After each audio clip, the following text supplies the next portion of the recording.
let's just flip through a few of these pages to see where we might have left off. I remember this one.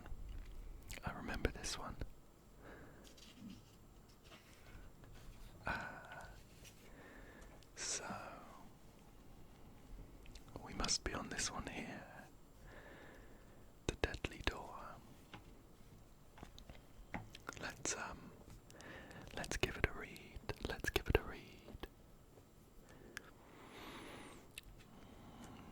They looked at each other in horror. Who could the prisoner be, and why was he doomed to die? Could they save him, or were they already too late? The only way to find out was to return to the tower. They raced back through the woods and tiptoed around the tower, looking for a way in. Over here, Ali hissed to the other two. We can get in this way. Charlie wasn't too pleased at this. He would have liked an excuse to turn around and leave. Even Nick's teeth were chattering as they tiptoed up the steps and under the portcullis. Would they see the ghosts again? Inside, the coast was clear, but getting into the rest of the tower was not going to be so easy. Facing them was a solid wooden door, bolted and barred by a heavy beam. They tried hard, but could not move it. It was then that they noticed a lever attached to a cog mechanism. It seemed to be an elaborate lock, and the only way of opening the door. Charlie ran up the short flight of stone steps and grasped the lever. Watch out, called Ali. If you turn the handle the wrong way, that enormous spiky cannonball will fall on you.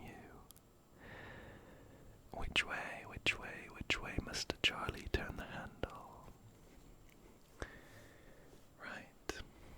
Right. Shall we use our handy magnifying glass to inspect what's going on? Let me swap over. So,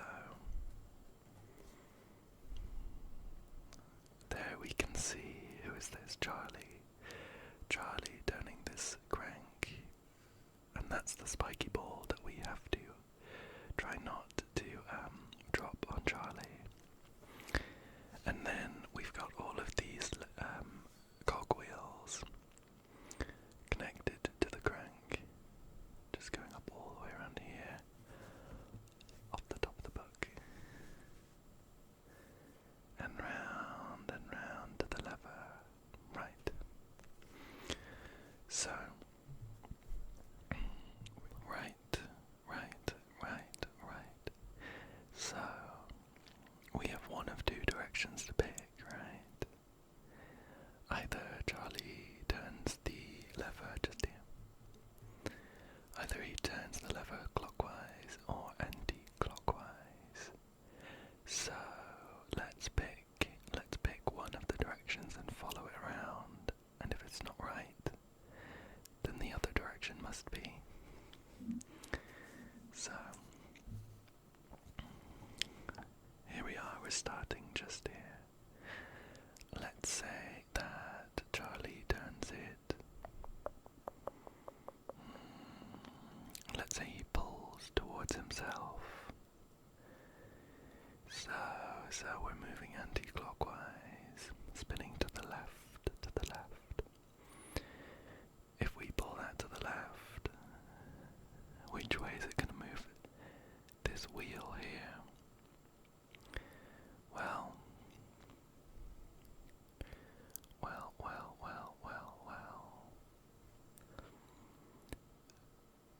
What is that? I'm just looking at this little object and wondering whether that's important.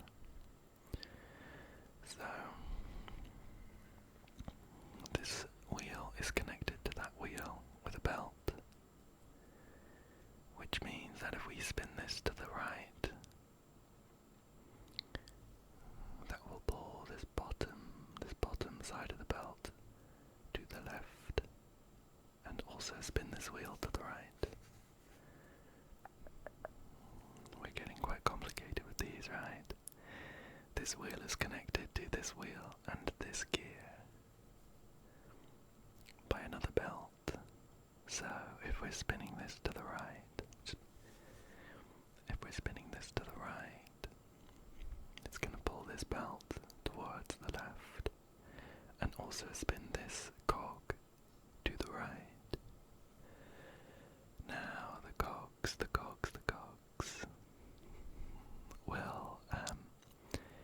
will go the opposite directions if they're touching, right?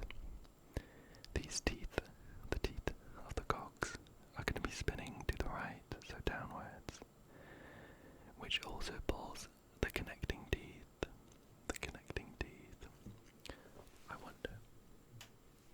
I wonder if the magnifying glass will help here. It is getting a little small. Yeah, that's better.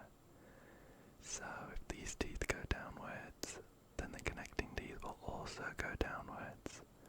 But that means that this cog on the right is going in the opposite direction, so it's going to spin to the left. And the same will be the case for this one here. So if this cog is spinning to the left, then this one will spin to the right. So we're going to the right on this cog, and it's connected via a belt, but this belt has been spun around. So if we're going to the right, it's going to pull, let's bring this out again, this side of the belt, the one that's on the left of this cog and on the right of this one, it's going to pull this side towards itself, which is going to spin this cog down here to the left from the top of course, to the left, by which I mean anti-clockwise. So this cog is going to the left, and we're gonna switch when we track all of these cogs. So to the left, to the right, to the left, to the right, to the left, to the right, and we've got another just down here. We've got another flipped belt.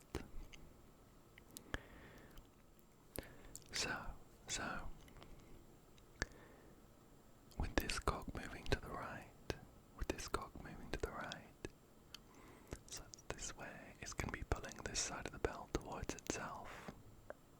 So it's going to be pulling this gear to the left,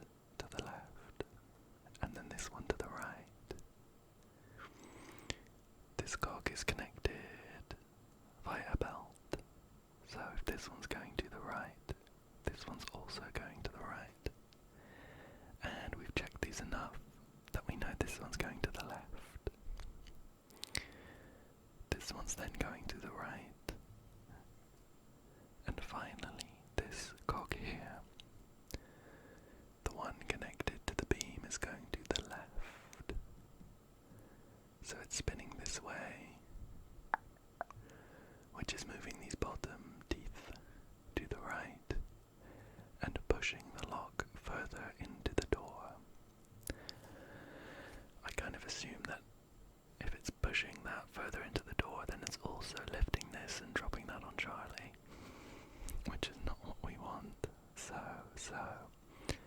it looks like pulling anti-clockwise is not the right way, because there's only two ways to pull it, or to spin the lever.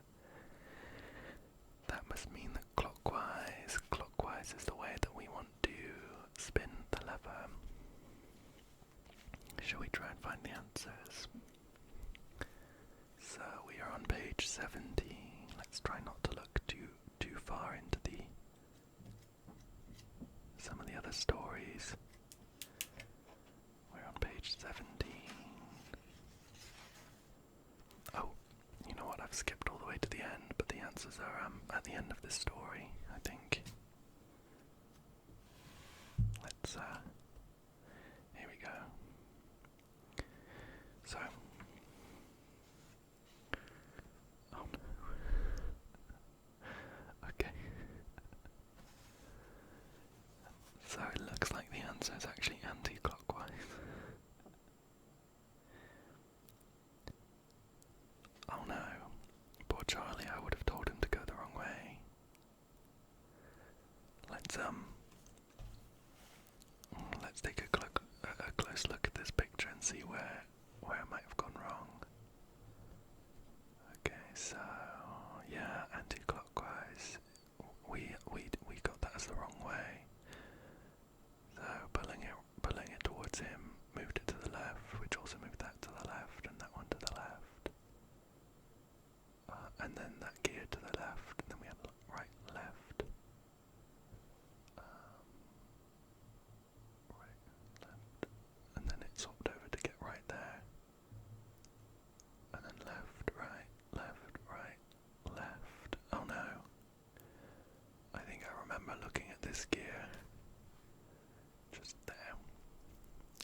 was able to read the story.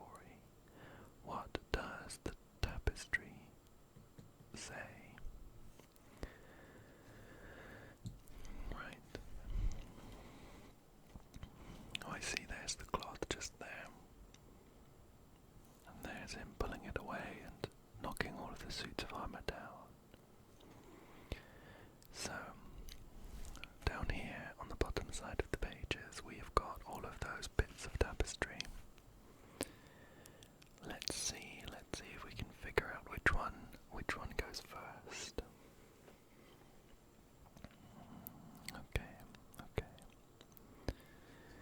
Well, this one over here has writing that runs off the left and the right, so that one can't be on the left. Same for this one. That looks like a middle piece. This one just down here though, that looks like a right hand piece. That looks like the end of a sentence just there. This one here looks like the middle, and this one, which is currently upside down, looks like the left hand piece. The left hand piece. Shall we spin round and have a quick look? Okay. Let me grab the magnifying glass. There we go. That looks like the beginning, doesn't it? And it says,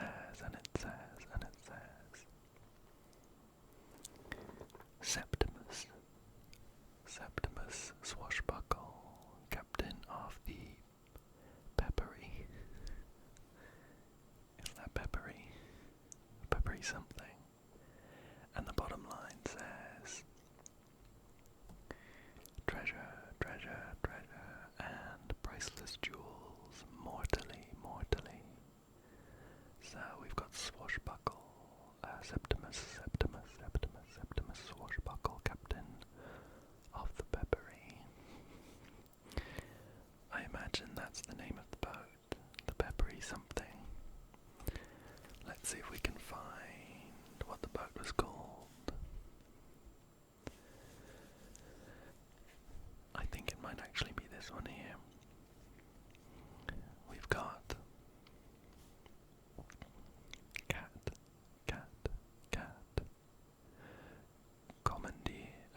commander rather, not commandeered, commander of a brave.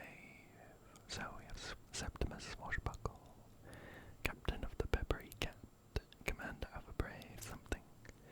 And down here we have wounded. So leading on, we've got mortally wounded in battle. He returns to. So we're looking for something that links to brave. I think it's this one just at the top. So let's spin around again. Just here. Here we go. Brave band of buccaneers and builder of the. That's better. Band of buccaneers, and builder of the something. And down here we've got returns to his tower to die. And here he plans to hide. And in really small writing, we've got hand sewn by Mrs. Who is that? Mrs. Noggins. Loyal tower keeper. Goodness, that's small writing. So we've got builder of the something. It must be this one here, it's the only remaining middle piece. Builder of the tower leads a life of adventure on the high seas, and we've also got his precious hoard, hide his precious hoard from prying eyes, and down here we've got to Captain Swashbuckle in April 1741. So the final piece was this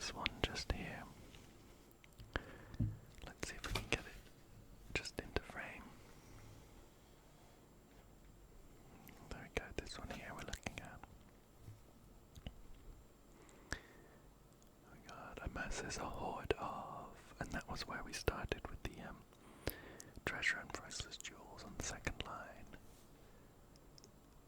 And it ends with greedy hands. Okay, so without writing all of that down, it was something along the lines of Septimus Swashbuckle being wounded in battle.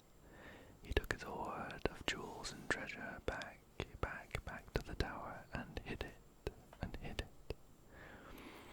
What an interesting story. Let's move on to the next page here. Okay. Let's bring that in and start reading through the story here. So, just at the top. So, the old legend was wrong. Swashbuckle's treasure wasn't at the bottom of the sea, after all. It seemed to be hidden.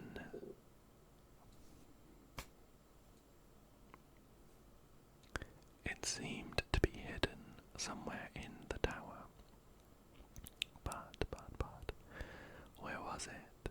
In front of them, in the dust-filled corridor, was an open door. Were there more clues inside? Quickly, they slipped into the room. The door clicked tightly shut behind them. A strange yellow light flickered all around, and in the shadows they could see furniture, a small spiral staircase, and ghosts, gasped Charlie.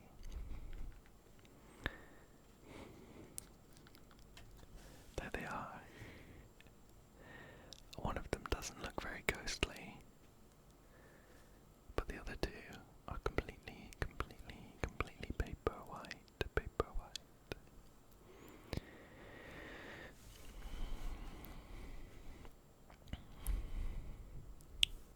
3 shadowy figures sat huddled around a large table in the middle of the room. They were surrounded by bottles and candles and were whispering fiercely to one another. The door had locked. There was no choice but to hide and hope. The ghosts didn't notice them. Hardly daring to breathe, and with knees knocking, they listened to the spooky voices. After what seemed like hours, the ghoulish conversation ended. The ghostly figures slowly stood up and to begin their mysterious search. Nick breathed a sigh of relief. She knew what to do now. "Don't panic," she whispered. "I know where we can go to get away from those ghouls. Which pirate has the highest score? Which part of the tower is safe?" Right. So we're gonna have to follow these ghostly conversations. Let's have a look. So we've got I'll search the armor room and have a look downstairs. You do go upstairs and scout the turret and battlements, says the larger pirate, the bald one with glasses. This one says, "No, Brian. You look in here. Katie and I will search the rest of this floor and check downstairs." So I assume that this fella is Brian, and this person is Katie. Katie says, "Codswallop, Fred. We'll look around here. Brian can search the turret and battlements."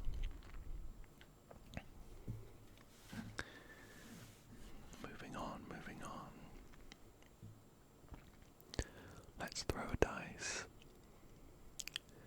Whoever gets the highest score wins the argument. Me first. A good throw. And that was Brian. Katie says, flipping flounders. I've only thrown half of that. And Fred says, shivering sharks. I've only thrown half of yours, Katie. Brian's cheating. Let's throw again and add up the two scores. Just down here, Brian's gone again and he says, crabs and cutlasses, what a bad throw. Katie says, ha, I've doubled that. And Fred says, and I've thrown 2 more than you, Katie. Now we know what to do. Right. So we have a decent amount of information there, right? This conversation at the top had Brian throw a score. We're not sure what just yet. Katie throwed half of that. And Fred also throwed half of Katie's.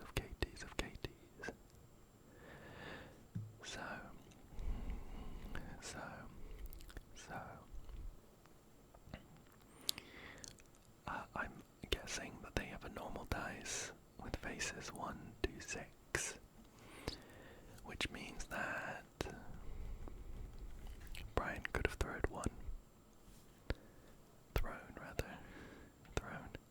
Brian could have thrown 1, Katie could have thrown 2, and that's Fred, sorry. Fred could have thrown 1, Katie could have thrown 2, and Brian could have thrown 4. Otherwise, no, thinking about it, that's the only option, right? If we go even one more, with Fred throwing 2, Katie throwing 4, Brian must have thrown an 8, which doesn't appear on a dice. So from this top situation, we've got 4, 2, and 1. Down here. Brian didn't get a good throw at all, but Katie doubled it, and Fred rolled 2 more than that. So let's think about it. I mean, Fred couldn't have thrown any more than a 6, right? So let's say Fred threw a 6. Katie would have thrown a 4, and Brian would have thrown a 2. Otherwise, if Brian only threw a 1, Katie would have thrown a 2, and Fred would have thrown a 4. Funny enough, that's the same as up here, and I get the feeling it's not that, but let's tell you what, a good chance to use the notebook, right? Let's bring it in.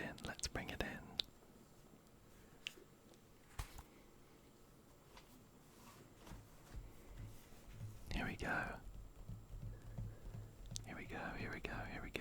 So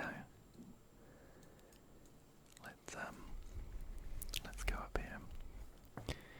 So it was again, we had Brian, pop a B in there, B for Brian, Katie, a K for Katie, and Fred, F for Fred. And let's have round 1, just here. Oops. And round 2 down here. So we're pretty sure about round 1, right? It was this one up here, where Brian threw a 4, Katie threw a 6, a 2 rather, and Fred only threw a 1. So let's pop those down. We have 4, 2, and a 1. Just like that. Now this second one, I suppose we have 2 options, right? We had 2. Brian either threw a 2 or a 1.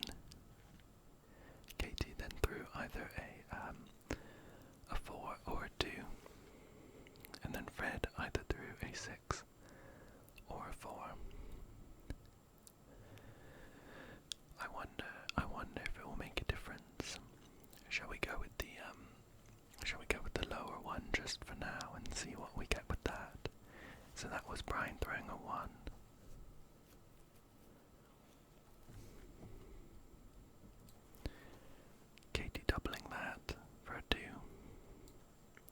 And then Fred throwing 2 more than that for a 4.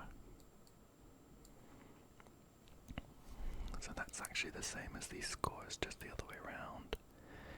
And if we add them up, we get 5 for Brian, 4 for Katie, and 5 for Fred. That's no good. Brian and Fred have drawn. So that can be the answer. The other option then was for Brian to have thrown a 2,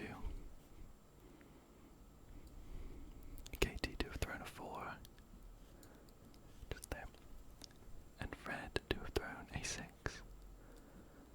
Oops, a funny looking 6, but, and then if we just line them up that way instead and add them, we've got a 4 and a 2, make it 6 for Brian. Another funny looking 6, I'm sort of reaching around the microphone. Katie's got a 2 and a 4, which is a 6. And then Fred got a 6 and a 1, which is a total of 7. And 7 would then be the winner. So that looks like Fred up here has won the game with a 7, Bring that back over here.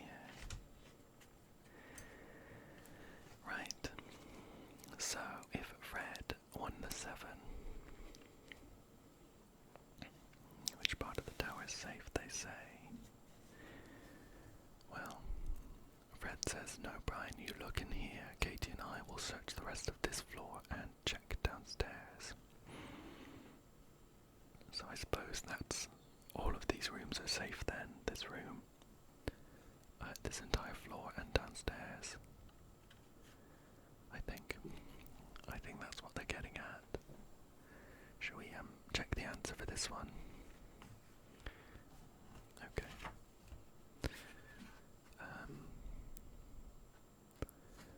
There were clues. I forgot about the clues, but we're looking for answers this time, and it's for page 21. Just down there, 21. Okay. Oh, look at this. Let's try not looking at any of the other answers here. Cover them up. We've got pages 20 to 21. Fred has the highest score. The only possible scores that produce one winner are shown in the table. This means that the ghosts will adopt Fred's strategy. Only the turret room and battlements are safe. Oh, okay. So we had first throw 4, 2, 1 for Brian, Katie and Fred, and then 2, 4, 6. That's what we got. I'm happy to have finally got a decent answer for one of these puzzles. Unfortunately, I didn't quite understand what they meant by which one's safe, but I get it now. They mean that that the turret and battlements are the only part of the castle that aren't being searched by the ghosts, so it's safe to look there. That makes sense. Shall we take a look at the next pages? Oh, okay, we've got a nice image on this one. It's called In the Turret Room. Let's have a read just down here.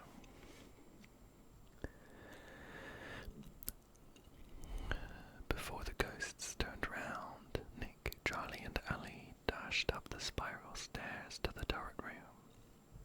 It looked as if it had not been disturbed for centuries.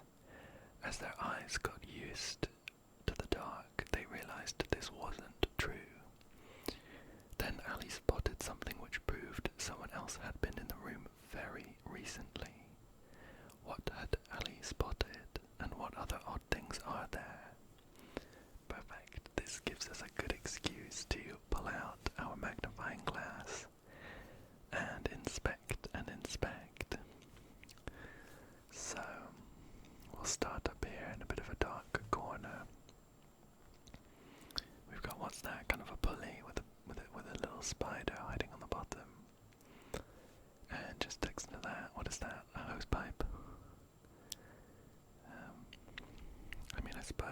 that is a hose pipe, if I'm looking at that correctly. That kind of suggests that it's been looked at somewhat recently. I doubt they had hoses a century ago, although I'm not sure. I'll have to check. Anyway, there's a skeleton. There's a skeleton. It's got little hairs on his head, funnily enough. And just next to it, one of our protagonists. Unfortunately, I've forgotten which one's which. Up at the top here, up at the top, a bottle with a newspaper. I wonder if the newspaper could be a clue. Any information on that?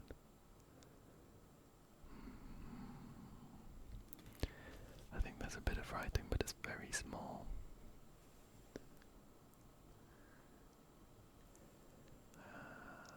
I think we can just about make that out. Let me peek in nice and close. Well, it says something about 21st of June, 1989. Can you see? Can you see? Try and keep it in focus. I think this might be the clue we're looking for, actually. 21st of June, 1989. If we flip back to when we were looking at the timetables last time, I think we could figure out what the date was. Someone else had a newspaper, didn't they?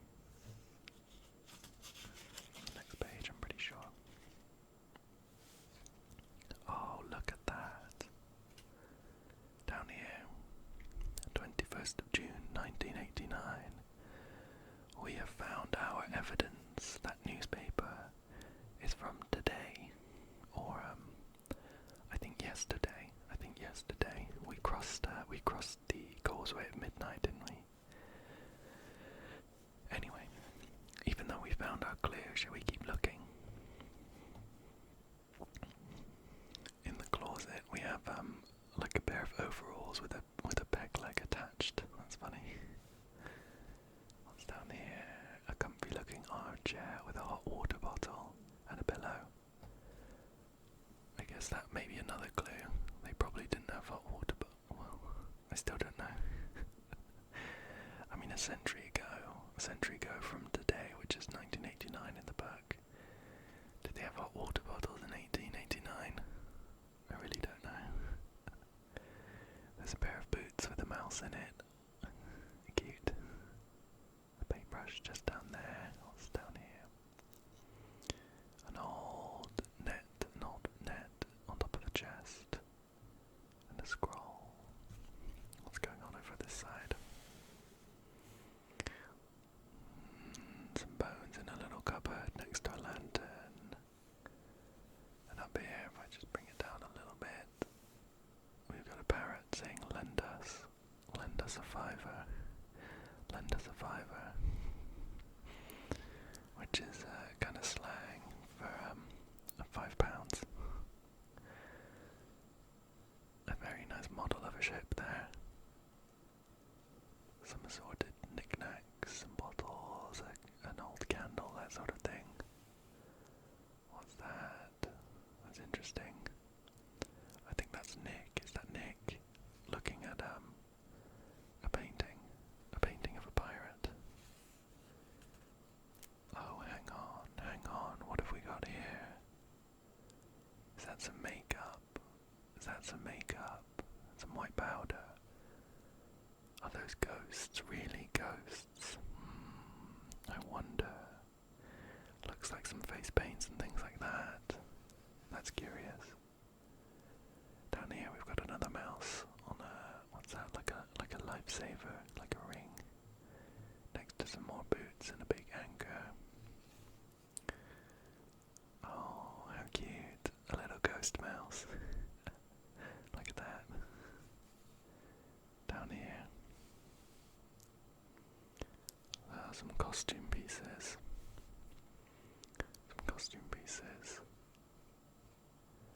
They've got an eye patch on now. Well, I suspect that the clue that someone has been in here very recently is this newspaper. strange things are maybe these face paints and makeup materials just here that seem to suggest the ghostly pirates are not so ghostly, not so ghostly. Shall we check the answers? Here we go. Ali has spotted a copy of the Snorham News dated June 21st. This proves someone was in the room the previous day. There are several other modern things. These are ringed. Oh, what have they got? Oh, it's a bit small, but let's see if we can check those out. So that's the makeup that was ringed. What's that? What's that? Bit too small to see in this picture. The hot water bottle is one, yeah. Some of the bits down here. Okay. So a few other modern pieces, a few other modern pieces. I think we can check out another page. Oh. Well, we've got a crossword and a lot of text.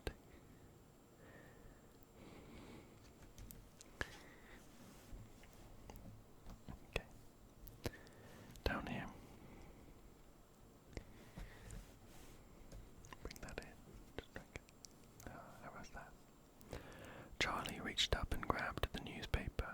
It fell open at the middle pages and a familiar name caught his eye.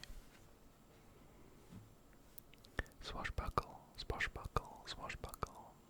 He began reading the story when suddenly he noticed something interesting about the crossword. Some of the clues had been ringed with black ink. It seemed very odd.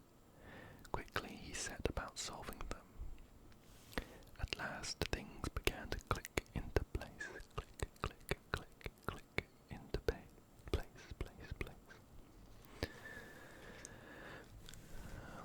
And we've got the newspaper here.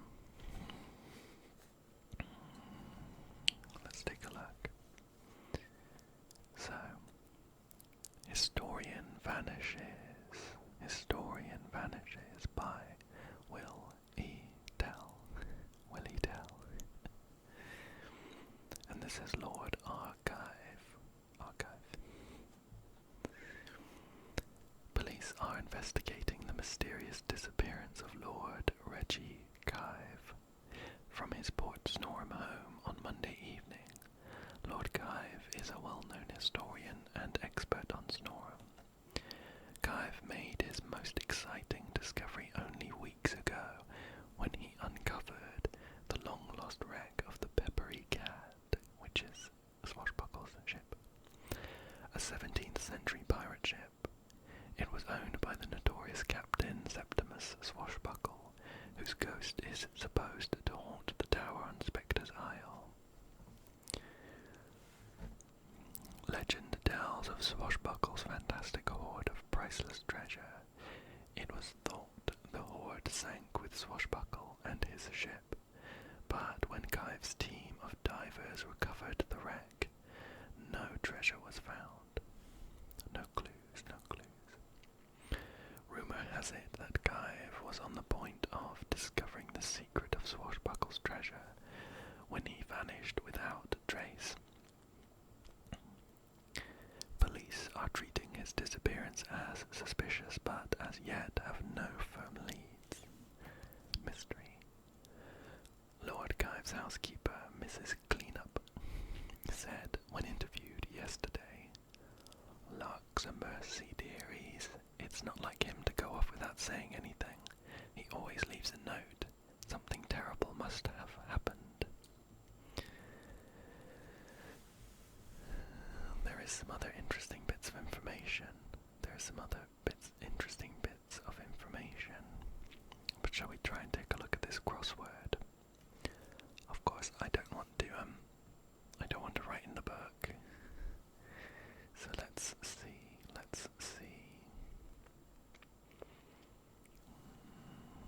Shall we try and amateurishly replicate the crossword in the notebook? I'm just going to shift that over there.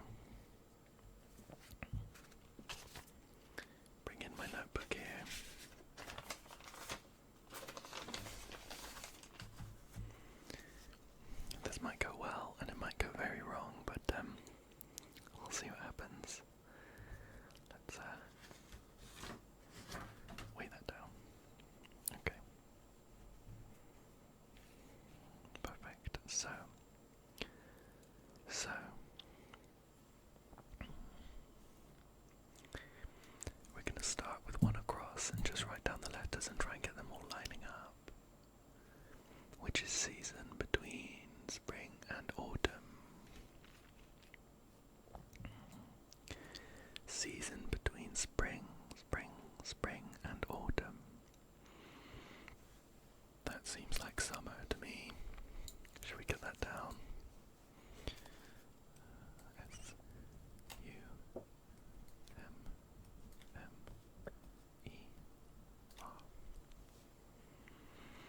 Summer.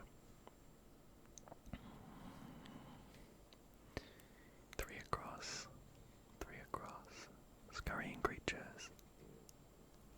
Like mice, but larger. Like mice, but larger, larger. That seems like rats to me. We'll leave a gap of about a letter and then go in for rats.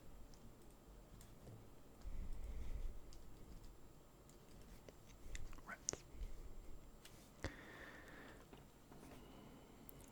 5 across, 5 across. Or actually, to try and keep it easy, 1 down. Large area of salt water. Large area of salt water. And it begins with an S. It's 3 letters and it begins with an S. That seems like a sea, like the Atlantic or the Pacific. Sea.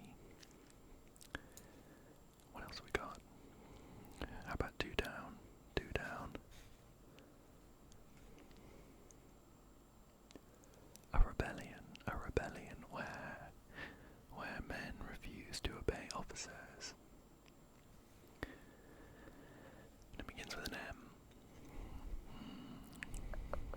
Rebellion, begins with an M. I'm not sure about that one just yet, actually. I'm not sure. Let's try another one.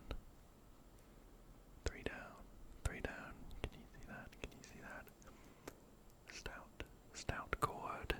Stout cord that might be used as a lasso.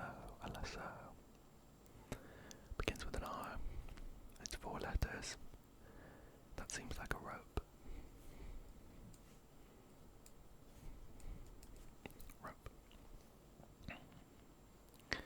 How about 4? 4 down. Rise and fall of the sea. Begins with a T, and it's 4 letters. Tide. How about tide? Tide. What else have we got? How about 5 across? This is one of the circled ones. Relates to the time before noon and PM. It's 2 letters and it begins with an A. That feels like AM to me. AM. And how about 7 across?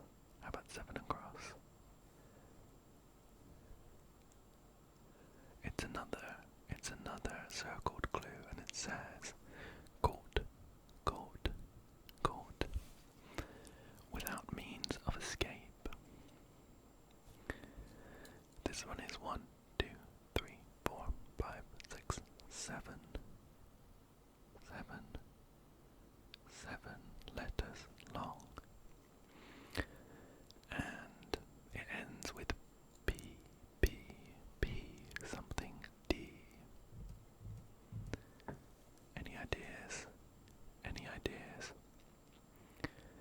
I feel like this one might be trapped.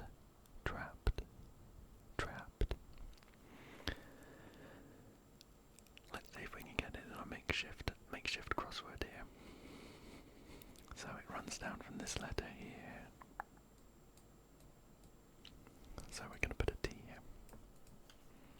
R-A-B.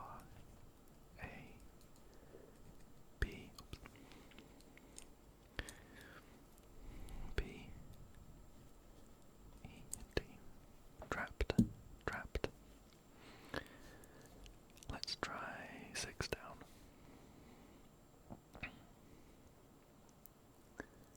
6 down is good mate. Good friend. I was thinking about the answer. It's good friend. It's 4 letters and it begins with an M. I think this is a pretty English word. A pretty English word. I don't know if you get this in many other places. Maybe Australia, right? You might have heard me almost say it, pretty much say it. I think this one is mate. Mate is a good friend. Mate. Well, the word mate has other meanings, right? But in terms of it being a good friend, like if you say, hello mate, you're talking to a good friend. Let's see what else we've got. Shall we try 12 across?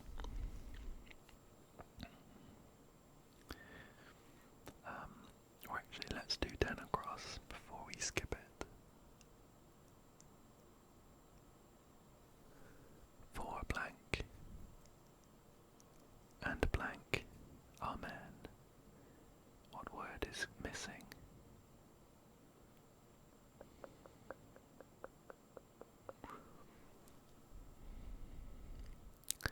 It's 4 letters. E something. E something.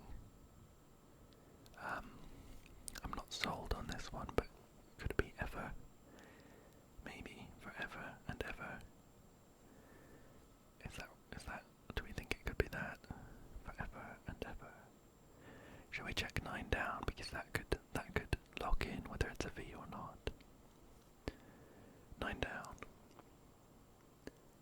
Adam's partner in the Garden of Eden. Well, we have its 3 letters and it begins with an E. I think that's Eve.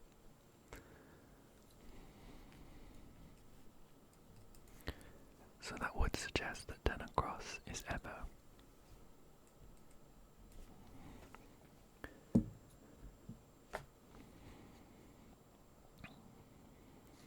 We missed one of the downs, didn't we? 8 down. It's another circled one, and it says, place, place, place, in which information or records are stored. 8 down.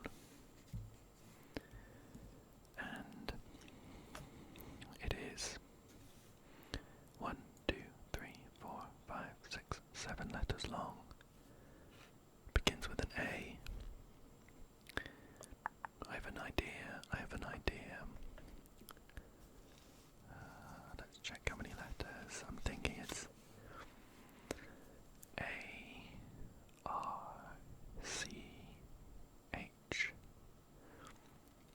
I, V, E, archive. That's 7 letters long and it begins with an A. I've got a good feeling about it, so I might write it down.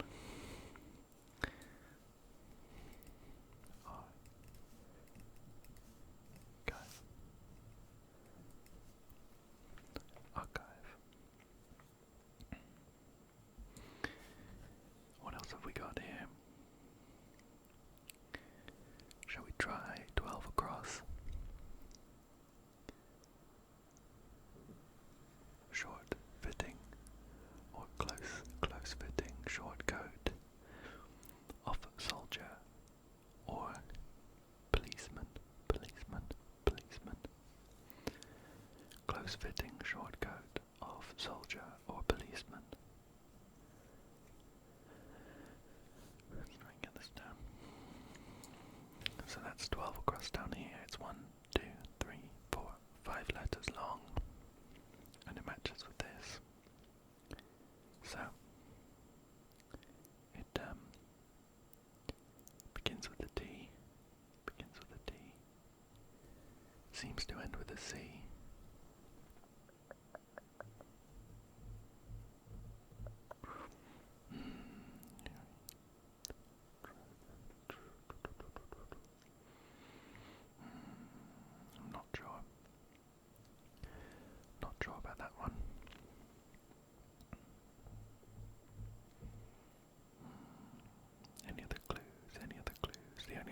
happens if we get 2 down, which is a rebellion where men refuse to obey officers. Begins with an M. It's now M something T.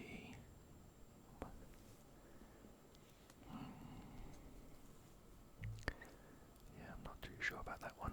Let's try and fill in some of the other ones. 13 across, how about that? 13 across.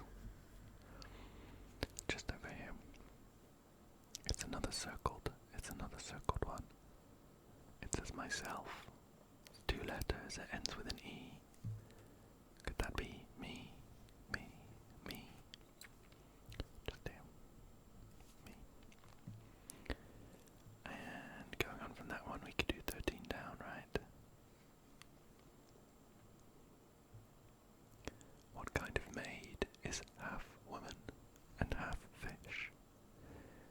3 letters, it begins with an M. Is that mer, as in mermaid? Mer. What else have we got? Well, we missed one when we were skipped to 13 down. It's 11 down. Just there. Small kind of deer. Small kind of deer. It's over here. It begins with an R, and it's 3 letters long. I think that might be row. Row. I think R-O-E. Row. Let's put that down. Row. Let's see.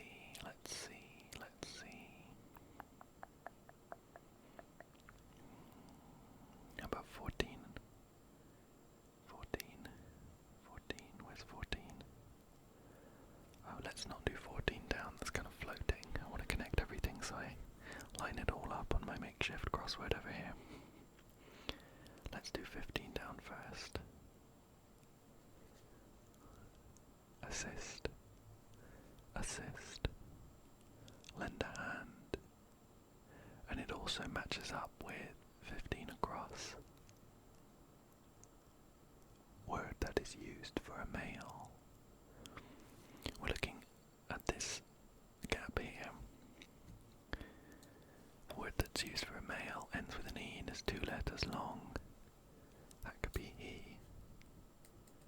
And then assist / lend a hand. Assist / lend a hand. Oh. You know what? I've messed up here. That should be over here. That's awkward. I'm gonna just shift it over. Put a little line through that one. Just like that. And then assist or lend a hand begins with an H and is 4 letters long, which must be help.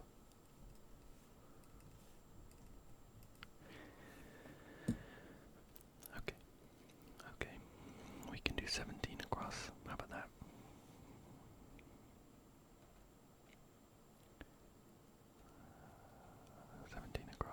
Seventeen across, just there. The wind, blank, willows. What words are missing? 2 letters and 3 letters.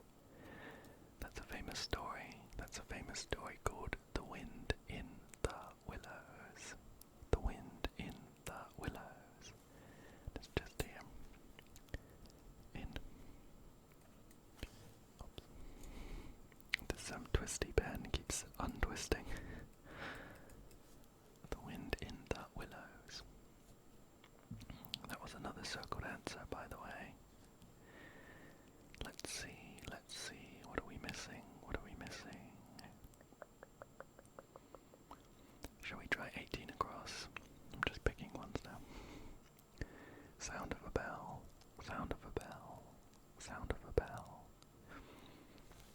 It's this one here. Begins with an R and it's 4 letters long. I feel like that's ring. A bell rings. I-N-G. Ring.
is this three-lettered word, which is a kind of antelope. It ends with an N and a U. Surely that must be canoe, canoe, canoe, canoe. And why don't we try 20 down, 20 down. Wear away by biting. That's 4 letters. It begins with a G and an N. That feels like no, no, no.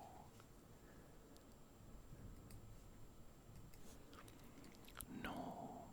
And how about we try 24 across now? Not at all fast. Not at all fast. It's 4 letters. L, something L, something W, something L, something W. Not at all fast. That must be slow. Slow.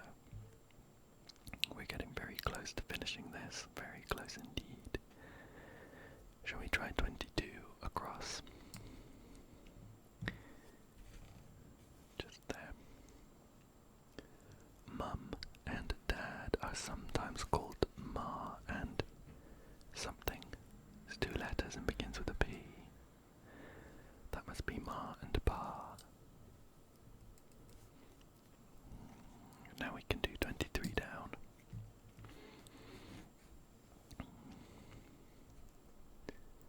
She drank her cocoa and something, her supper. She drank her cocoa and something, her supper, which is another word for dinner. 3 letters, begins with an A. That must be 8. Drank her cocoa and ate her supper.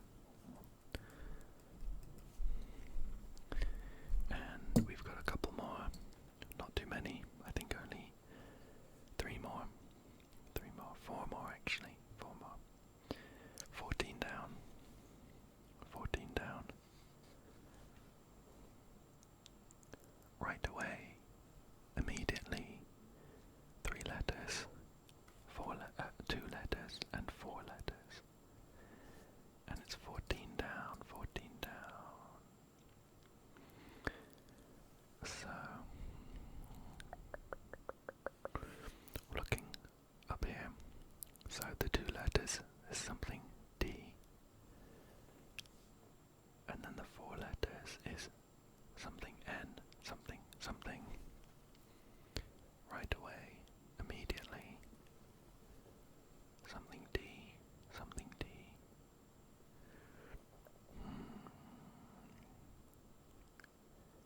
At, yeah. Okay, I think I see it. I think it's at. Once. At once.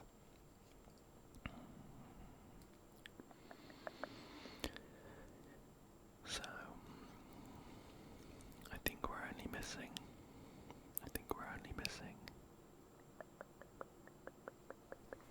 12 across and 2 down. Shall we see if we can figure those out? So 12 across was the close-fitting short coat of soldier or policeman, which begins with a T, ends with a C, and is 5 letters long. I wonder if it's maybe like an older word. And we've also got 2 down, which is the rebellion where men refuse to obey officers. Begins with an M. It's M something T. Rebellion, M something T.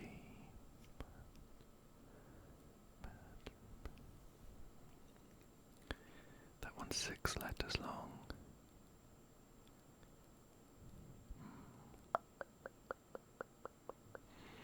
I'm not sure actually. Neither of these ones we need for the circled letters, but it would be nice to get those. nice to get them. Oh, actually, we're missing another one that I've just spotted. 25 across. Polite word. Polite word to use when asking for something. It's just down here. 6 letters long. Something something E. Something something something E. That must be please, right? That must be please. Oops. Please. Okay, so the only two missing ones now are the rebellion word and the close-fitting short coat of a soldier or a policeman.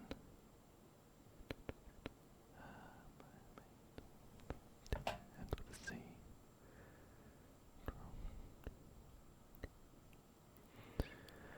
I think